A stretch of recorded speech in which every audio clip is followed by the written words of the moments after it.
Hello everyone, আমি অনামিকা New Zealand থেকে নতুন একটি ব্লগে আপনাদের সকলকে জানাই অনেক অনেক স্বাগতম। আশা করি সকলে সুস্থ আছেন আর খুব ভালো আছেন। আজ সোমবার আর আজ দেখুন সকাল থেকেই কি সুন্দর ঝলমলে রোদ উঠেছে। নিউজিল্যান্ডে এখন শীতকাল চলছে আর এমন সুন্দর ঝলমলে রোদ কিন্তু প্রতিদিন দেখাও যায় না। বেশিরভাগ সময় আবহাওয়া খুবই ঠান্ডা থাকে, বৃষ্টি হয়, প্রচণ্ড বেগে হাওয়া চলে। কিন্তু আজ সত্যি একটা সুন্দর দিন, আর এমন সুন্দর দিনেই আমরা বেরিয়েছি গুড্ডুর ভ্যাকসিনেশন করাতে। আর আজ যাচ্ছি আমরা মাউন্ট রস্কাল জিপিতে। সেখানে গুড্ডুর দুপুর 12টায় অ্যাপয়েন্টমেন্ট নেওয়া আছে আর এখন 11টা বেজে গেছে, তাই আমরা বাড়ি থেকে একটু আগেই বেরিয়ে পড়লাম। এখন আমরা আমাদের বাড়ির কাছেই বাস স্ট্যান্ডে পৌঁছে গেছি আর বাসের জন্য ওয়েট করছি।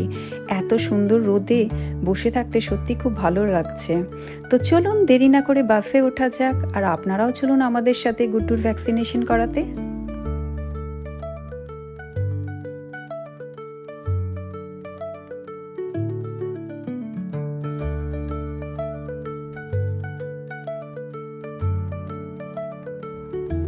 আমরা এখন যে বাসে করে যাচ্ছি এটা কিন্তু একটা ডাবল ডেকার বাস, আর গুড্ডু যখনই ডাবল ডেকার বাসে ওঠে তখন ওর একটাই আবদার, ওপরের ডেকে বসতে হবে। তাই আজও আমরা ওপরের ডেকে এসেই বসেছি, আর সামনে বসে চারপাশে সুন্দর প্রাকৃতিক দৃশ্য দেখতে দেখতে গুড্ডু দেখুন কত খুশি। তবে একটু পরে জিপিতে গিয়ে চিত্রটা পুরো উল্টে যাবে। যখনই ওকে ইঞ্জেকশন নিতে হবে তখনই শুরু হয়ে যাবে কান্নাকাটি। আর শুধু এটা গুড্ডুরই নয়, প্রায় সব বাচ্চারই একই গল্প। আর আজকের আবহাওয়াটা একবার দেখুন, কি দারুণ ঝলমলে রোদ, একেবারে স্বচ্ছ নীল আকাশ আর চারপাশের সবুজ প্রকৃতি যেন আরও সুন্দর করে সেজে উঠেছে। যখন আমি প্রথম নিউজিল্যান্ডে এসেছিলাম তখন এই দেশটার সৌন্দর্য দেখে আমার ছোটবেলার কথা মনে পড়ে যেত।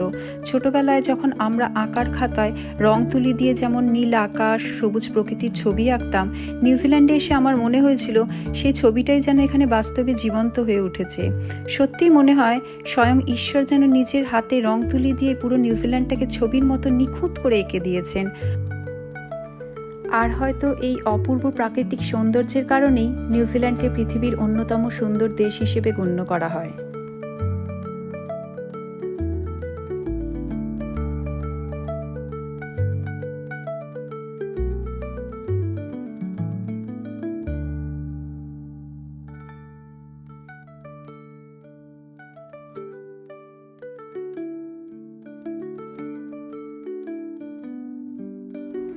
এখন আমরা পৌঁছে গেছি মাউন্ট রস্কাল জিপিতে আর ওয়েট করছি নার্সের কলের জন্য। আর একটা জিনিস আমি এখানে নোটিস করেছি, এখানে বেশিরভাগ এশিয়ান কন্টিনেন্টের লোকই আসেন ট্রিটমেন্ট করাতে, আর তার মধ্যে ইন্ডিয়ানদের সংখ্যাই বেশি।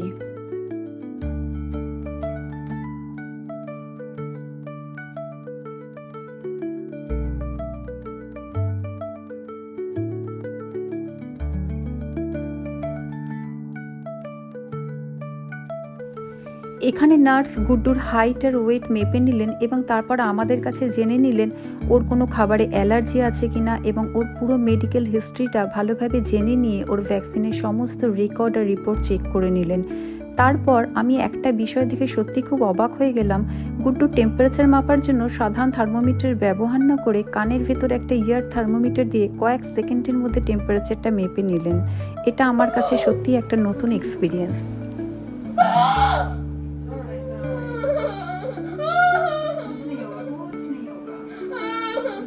ভ্যাকসিনেশন কমপ্লিট করে এখন আমরা বাড়ির পথে রওনা হয়েছি। তো আমি এখানে নার্সকে বলেছিলাম যদি ভ্যাকসিনটা থাইয়ে দেওয়া যায়, কারণ ইন্ডিয়াতে গুড্ডুকে ভ্যাকসিন থাইয়ে দেওয়া হতো, কিন্তু এখানে নার্স বললেন আমরা রেকমেন্ড করি না, তাই ওকে হাতেই ভ্যাকসিনটা দেওয়া হয়েছে। নিউজিল্যান্ডে একজন প্রাপ্তবয়স্ক মানুষকে জিপিতে দেখাতে গেলে সাধারণত $20 ফিস জমা করতে হয়। এছাড়া কিছু কিছু মেডিসিন সরকার থেকে সম্পূর্ণ বিনামূল্যে দেওয়া হয়ে থাকে, আবার কিছু কিছু মেডিসিন ফার্মেসি থেকে নিজেকে কিনতে হয়।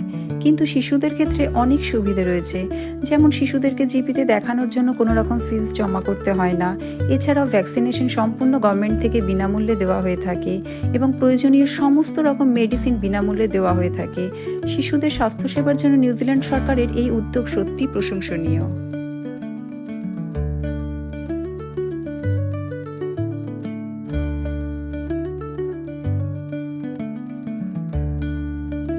আজকের ভিডিওটা এখানেই শেষ করছি। ভিডিওটা কেমন লাগলো অবশ্যই কমেন্ট বক্সে জানাবেন। যদি ভিডিওটা ফেসবুক পেজ থেকে দেখে থাকেন তাহলে অবশ্যই পেজটাকে ফলো করে দেবেন। আর যদি ইউটিউব থেকে দেখে থাকেন তাহলে প্লিজ আমার চ্যানেলটাকে সাবস্ক্রাইব করে আমার পাশে থাকবেন। সকলে খুব ভালো থাকবেন, সুস্থ থাকবেন আর আনন্দে থাকবেন। Bye bye.